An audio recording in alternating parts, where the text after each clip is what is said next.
जय हिंद विद्यार्थियों। तो आज हम उस चैप्टर को कंटिन्यू कर रहे हैं। ठीक है, तो आज का हमारा जो टॉपिक रहेगा वो है रासायनिक समीकरण को संतुलित करना। पिछले वीडियो में आपने देखा होगा कि रासायनिक अभिक्रिया क्या होती है तथा रासायनिक समीकरण क्या होती है। ठीक है, और रासायनिक समीकरण को लिखने का तरीका क्या है। चैप्टर को कंटिन्यू करते हैं। रासायनिक समीकरण को संतुलित करना, कि रासायनिक समीकरण को संतुलित कैसे किया जाता है। तो आइए देखते हैं। सबसे पहले आपको जो समीकरण दी गई है उसमें क्या करना है, जो प्रत्येक पदार्थ के तत्व है उनको एक ब्रैकेट में बंद कर देना है। इस प्रकार से ब्रैकेट में बंद कर देना है। ठीक है, उत्पाद बन रहे हैं उनको भी ब्रैकेट में बंद कर देना है। ठीक, बंद करने के बाद आपको क्या करना है, एक सारणी बनानी है। ठीक है, इस प्रकार से उस सारणी में प्रत्येक तत्व को लिखना है जो आपकी अभिक्रिया में दे रखा है। ठीक है, तो आपको जो अभिक्रिया दे रखी है वो कौन सी है,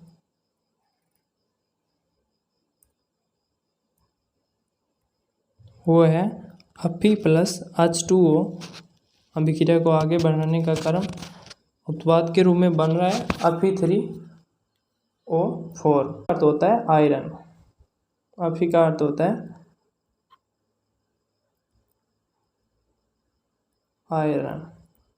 ठीक है, H2O जल। ठीक है, और H2 हो गई हाइड्रोजन गैस।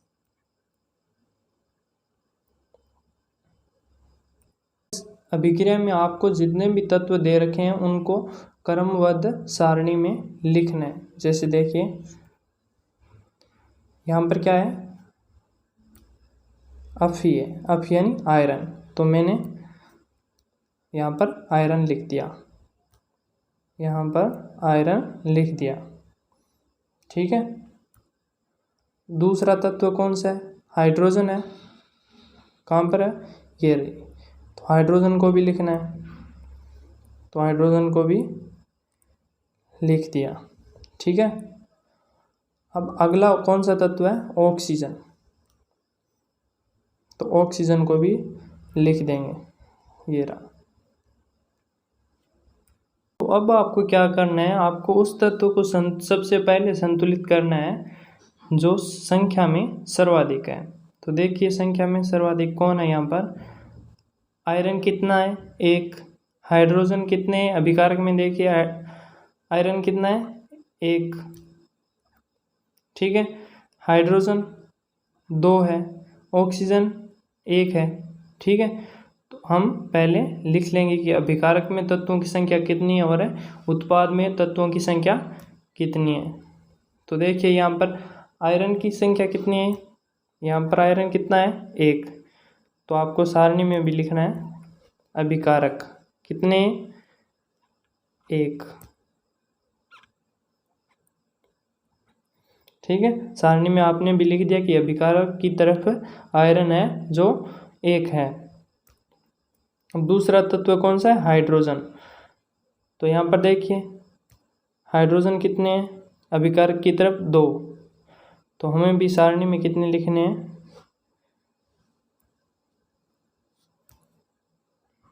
2। ठीक है, ऑक्सीजन कितने हैं अभिकारक की तरफ, 1। तो आपको भी ऑक्सीजन सारणी में लिख देना है, कितना है, 1। ठीक है, अब जाते हैं उत्पाद की तरफ। तो चलिए उत्पाद की तरफ आयरन कितने हैं, 3। ऑक्सीजन कितने हैं, 4। और हाइड्रोजन कितने हैं, 2। तो चलिए सारणी में लिखते हैं। आयरन है 3। ठीक है, ऑक्सीजन कितने हैं, हाइड्रोजन कितने हैं, 2 उत्पाद की तरफ, तो हमें भी यहाँ पर उत्पाद के नीचे 2 हाइड्रोजन। ठीक है, लिख दिया। अब देखो बारी है ऑक्सीजन की। ऑक्सीजन कितने हैं? यहाँ पर 4 ऑक्सीजन है, तो उत्पाद की तरफ नीचे आपको भी 4 भर देना है। अब हमें क्या करना है कि सारणी में आपको तत्व दे रखे हैं, उनकी संख्या समान करनी है, यानी कि अभिकारक की तरफ भी आयरन को उतना ही करना है जितना उत्पाद की तरफ है, और हाइड्रोजन को भी उतना ही करना है जितना जितना तरफ है उतना ही उत्पाद की तरफ करना है। ठीक है, सारणी में देखिए कि आयरन कितने हैं अभिकारक की तरफ 1 और उत्पाद की तरफ कितने हैं 3। ठीक है, तो अब अभिकारक की तरफ तो 1 है और उत्पाद की तरफ 3 है, तो अभिकारक की तरफ 3 करने के लिए क्या करेंगे, 3 से मल्टीप्लाई कर देंगे। ठीक है, तो 1 को 3 से मल्टीप्लाई करेंगे तो कितने हो जाएंगे 3। अब इस 3 को आपको कहाँ लिखना है, जो विक्रिया में जो ब्रैकेट बनाए थे उसके बाहर लिख देना है। ठीक है, किसको, जो आयरन है उसे हमने 3 किया है, तो उस 3 को कहाँ पर लिखना है, यहाँ पर ब्रैकेट के बाहर। तो लिख दिया। आपको ध्यान में रखनी है कि सबसे पहले उस तत्व को संतुलित करेंगे जिनकी संख्या क्या हो, ज़्यादा हो। तो हमने यहाँ पर तो पहले अफी को संतुलित किया है। ठीक है, तो अब आगे देखते हैं। यहाँ भी 3 हो गए आयरन, और उत्पाद की तरफ भी 3 हो गए, तो दोनों तरफ समान है संख्या आयरन की। तो अब चलते हैं अगले तत्व की ओर। ठीक है, तो अगला तत्व कौन सा है आपका सारणी में, हाइड्रोजन। तो अभिकारक की तरफ भी हाइड्रोजन कितने हैं 2, उत्पाद की तरफ भी हाइड्रोजन कितने हैं 2। तो इसे एक बार रहने दीजिए, तो अगले ओर चलते हैं। ठीक है, तो आगे कौन सा है, ऑक्सीजन। ठीक है, ऑक्सीजन अभिकारक की तरफ तो है 1 और उत्पाद की तरफ है 4, तो अभिकारक की तरफ बढ़ाना होगा, यानी अभिकारक की तरफ भी 4 करना होगा। ठीक है, तो इसके लिए क्या करेंगे, 1 को 4 से मल्टीप्लाई कर देंगे। दोनों तरफ क्या है, तत्वों की संख्या समान है, अभिकारक की तरफ भी 4 है और उत्पाद की तरफ भी 4 है। अब ये जो 4 हमने लिखा है इसे कहाँ पर लिखना है आपको, ऑक्सीजन की ओर अभिकारक की तरफ। तो ऑक्सीजन यहाँ H2O है, तो हम क्या लिखेंगे 4 यहाँ पर ब्रैकेट से बाहर। ठीक है, अब देखो ऑक्सीजन संतुलित नहीं रहा, कैसे कि यहाँ पर ऑक्सीजन पहले कितने थे, यहाँ पर पहले कितने थे 1, अब मैंने 4 और लिख दिया, तो अब ऑक्सीजन कितने हो गए 4, कितने हो गए, ऑक्सीजन की संख्या कितनी होगी 4 होगी यहाँ पर। ठीक है, तो इस तरफ भी ऑक्सीजन की संख्या कितनी है 4। ठीक है, तो इसमें कोई दिक्कत नहीं। अब देखिए हाइड्रोजन पहले तो संतुलित था, यानी कि उत्पाद की तरफ भी 2 था, उत्पाद की तरफ भी 2 और अभिकारक की तरफ भी 2 और उत्पाद की तरफ भी 2 थे। अब क्या है, यहाँ पर हाइड्रोजन की संख्या बढ़कर ज़्यादा हो गई है, यानी 4 × 2, 4 × 2 कितने हो गए 8। हाइड्रोजन कितने यहाँ पर 8 हैं। ठीक है, तो अब आपको क्या करना है, उत्पाद की तरफ भी जो हाइड्रोजन है उसको भी बढ़ाना है। ठीक है, तो क्या करोगे, पहले क्या था यहाँ पर 2। ठीक है, अब इसे 8 करना है, तो 2 को कितने से मल्टीप्लाई करना होगा 4 से, तो ये भी 4 मैंने लिख दिया। ठीक है, तो इसे सारणी में लिखेंगे, पहले इसको भी 4 से गुणा किया, इसको भी 4 से। ठीक है, ये तो अपने आप हो गया 4 से। ठीक है, आपकी जो अभिक्रिया है उसमें सभी तत्वों की संख्या क्या है, सभी तत्वों की संख्या क्या है, समान है। यानी पहले अभिकारक की तरफ देखें कि अब आयरन कितने हैं 3, तो उत्पाद की तरफ भी कितने हैं 3। ठीक है, अब देखते हैं हाइड्रोजन कितने हैं, अभिकारक की तरफ हाइड्रोजन कितने हैं 4 × 2 कितने हो गए 8, और उत्पाद की तरफ भी 4 × 2 8। ठीक है, ये भी संतुलित है। अब बारी आती है ऑक्सीजन की। ऑक्सीजन अभिकारक की तरफ कितने हैं 4, और उत्पाद की तरफ भी कितने हैं 4। तो ये जो हमारी समीकरण है वो अब क्या है, संतुलित है। तो बढ़ते हैं आगे। रासायनिक समीकरण को संतुलित करना क्यों आवश्यक है, कि रासायनिक जो समीकरण आपके सामने होगी उसे संतुलित करना आवश्यक है क्यों है। एक बात और, ठीक है, कि रासायनिक समीकरण को संतुलित कर लेते हैं तो उसके पश्चात उस समीकरण के प्रत्येक तत्व को उसकी अवस्था में लिखना अनिवार्य होता है। तो चलिए समीकरण को संतुलित करने के पश्चात उसकी अवस्था को लिखते हैं। तो आयरन किस फॉर्म में होगा, किस अवस्था में होगा, ठोस अवस्था में। तो ठोस अवस्था का सिंबल क्या है, अस, ठीक है। तो ब्रैकेट में छोटा सा अस लिख देंगे, ठीक है। H2O किस अवस्था में होता है, गैसीय में या लिक्विड में हो सकता है। तो यहाँ पर क्या है, गैसीय अवस्था में, ठीक है। ये कर दिया। अब आगे देखिए उत्पाद की तरफ, जो Fe3O4 बन रहा है वो कौन सी अवस्था में होगा, सॉलिड अवस्था में, ठीक है। तो इसमें छोटा सा ब्रैकेट में अस लिख देंगे, ठीक है। ये इसकी अवस्था होगी। और जो हाइड्रोजन है वो कौन सी अवस्था में होगा, गैसीय अवस्था में। तो ब्रैकेट में छोटा सा जी लिख देंगे। तो ये हो गई इन तत्वों की अवस्था जो संतुलित समीकरण में लिखनी जरूरी होती है, ठीक है। आगे कि रासायनिक समीकरण को संतुलित करना क्यों आवश्यक है, कि क्या कारण है जिसके लिए हम रासायनिक समीकरण को संतुलित करें। तो इसका पहला कारण ये होगा कि द्रव्यमान संरक्षण का नियम हमें पूरी तरह से देखना है कि दोनों तरफ अभिक्रिया के दोनों तरफ, अभिकारक की तरफ और उत्पाद की तरफ द्रव्यमान का ना तो ह्रास और ना ही द्रव्यमान उत्पन्न हो, यानी दोनों तरफ द्रव्यमान क्या रहना चाहिए, समान रहना चाहिए, ठीक है। जैसे एग्जाम्पल के लिए देखिए, मैं कोई अभिक्रिया लिख रहा हूँ, A + B,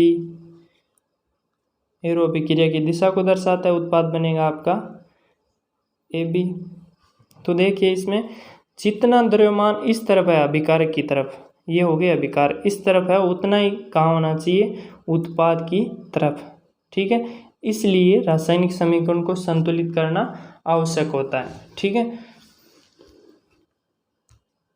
अब देखिए आगे की किसी भी रासायनिक अभिक्रिया में न तो द्रव्यमान का निर्माण होता है और न ही द्रव्यमान का विनाश होता है, ठीक है। यानी कि द्रव्यमान संरक्षित रहता है। रासायनिक समीकरण में द्रव्यमान सदैव संरक्षित रहता है, ठीक है।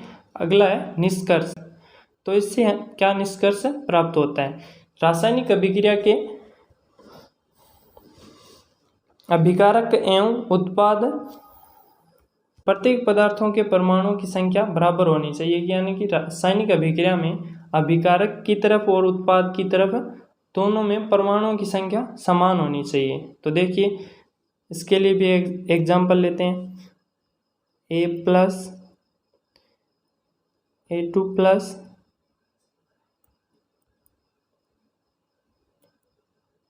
B3, ठीक है। तो अब जो आपका उत्पाद बन रहा है AB, तो उसमें क्या होने चाहिए कि जितने A यहाँ पर इतने उतने इस तरफ, जितने इस तरफ है उतने इस तरफ होने चाहिए। तो इस तरफ कितने हैं, 2, तो यहाँ भी कितने होने चाहिए, 2। यहाँ पर B कितने हैं, 3, तो यहाँ पर भी कितने होने चाहिए, 3।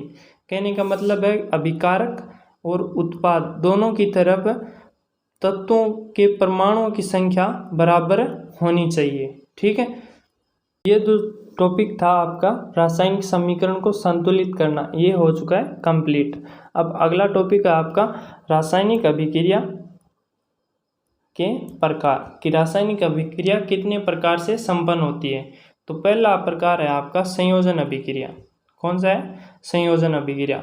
नाम से स्पष्ट हो रहा है कि संयोजन यानी कोई भी दो तत्वों का यहाँ पर क्या हो रहा है, संयोजन हो रहा है और क्रिया संपन्न हो रही है। नाम से स्पष्ट हो रहा है कि संयोजन, कोई भी दो तत्व है उनका संयोजन होकर अभिक्रिया संपन्न हो रही है। एग्जाम्पल के लिए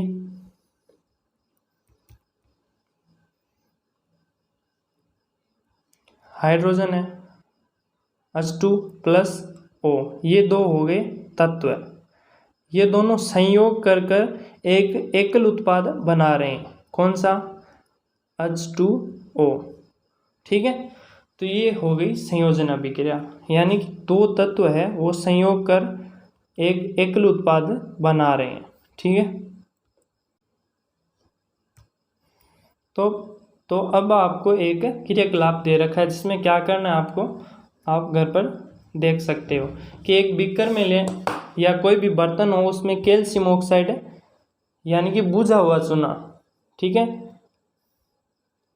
जिसे आप अपने घरों में काम दैनिक क्रिया में यूज करते हैं। ठीक है, तो इसमें क्या करना है, धीरे धीरे जल मिलाना है।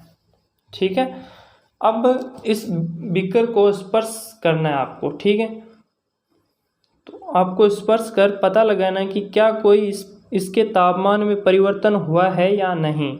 तो बिल्कुल इसके तापमान में परिवर्तन होगा जब हम ये जो बीकर है इसमें बुझा हुआ चूना डाल रखा है और ऊपर से क्या डाल रहे हैं, पानी। तो जब हम इसमें पानी डालेंगे तो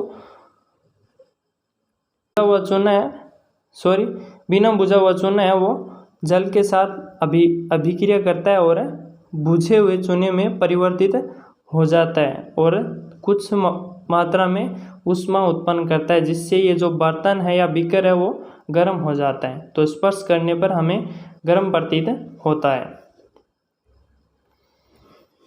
ठीक है, तो जब बिना बुझे हुए चूने में जल मिलाया जाता है तो कैल्शियम हाइड्रोक्साइड का निर्माण होता है और अधिक मात्रा में ऊष्मा उत्पन्न करता है। ठीक है, एक आपको एग्जाम्पल दे रखा है जिसमें क्या है, बिना बुझे हुए चूने का निर्माण हो रहा है, यानी बिना बुझे हुए चूने से बुझे हुए चूने का निर्माण हो रहा है, जो हमने क्रियाकलाप में किया था। पहले क्या किया था हमने, सबसे पहले CaO कैल्शियम ऑक्साइड, क्या लिया था, कैल्शियम ऑक्साइड बुझा हुआ चूना, बिना बुझा हुआ चूना लिया था, जिसकी अभिक्रिया करवाई थी हमने H2O से। हमने क्या किया था, बीकर में जल मिलाया था, तो बीकर में पहले से मौजूद था CaO कैल्शियम ऑक्साइड और बाद में क्या डाला हमने, H2O। ठीक है, तो ये जो Ca है वो H2O की उपस्थिति में अभिक्रिया कर नया उत्पाद बन रहा है, कैल्शियम हाइड्रोक्साइड का निर्माण करता है। ठीक है, तो ये अभिक्रिया करके कैल्शियम हाइड्रोक्साइड का निर्माण करता है, CaOH की होल्ड वाइज। ठीक है, ये होगी आपकी बुझे हुए चूने के निर्माण की समीकरण। तो ये आपको याद रखनी है। ठीक है, कि जब कैल्शियम ऑक्साइड की अभिक्रिया H2O से करवाई जाती है तो कैल्शियम हाइड्रोक्साइड का निर्माण होता है। ठीक है, इस अभिक्रिया में क्या होता है, कैल्शियम ऑक्साइड तथा जल मिलकर एक एकल उत्पाद कैल्शियम हाइड्रोक्साइड बनाते हैं। कि क्या था, CaO कैल्शियम ऑक्साइड किसके साथ मिलकर, H2O के साथ मिलकर एकल उत्पाद क्या बनाता है, CaOH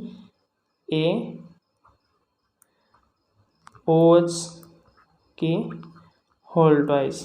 ठीक है, तो ये क्या है, दो तत्व मिलकर, एक तो कौन सा हो गया, कैल्शियम ऑक्साइड, दूसरा जल, दो तत्व हो गए तो दोनों मिलकर एक एकल पदार्थ का निर्माण कर रहे हैं। तो ये होगी संयोजन अभिक्रिया। तो आप समझ गए होंगे संयोजन अभिक्रिया किसे कहते हैं।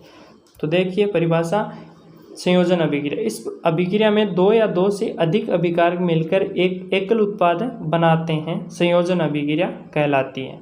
ठीक है, एग्जाम्पल दे रखा है आपको कि दो या दो से अधिक, दो भी हो सकते हैं या दो से अधिक भी हो सकते हैं। तो यहाँ हमने दो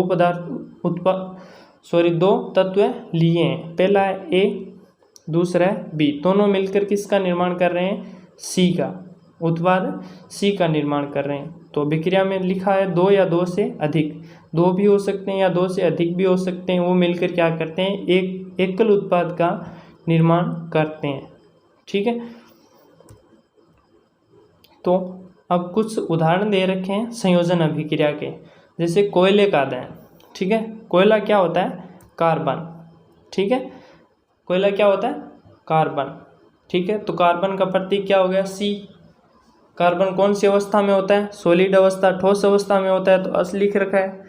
ठीक है, किसके साथ अभिक्रिया कर रहा है, O2, ऑक्सीजन। ऑक्सीजन गैसीय अवस्था में होती है तो जी लिख रखा है। ठीक है, तो ये 2 हो गए तत्व, क्या हो गए, 2 तत्व हो गए, एक तो कार्बन हो गया, दूसरा क्या है, ऑक्सीजन। दोनों मिलकर एक एकल उत्पाद का निर्माण कर रहे हैं, CO2 का। ठीक है, तो ये संयोजन अभिक्रिया का उदाहरण है। अगला उदाहरण देखिए, जल का निर्माण।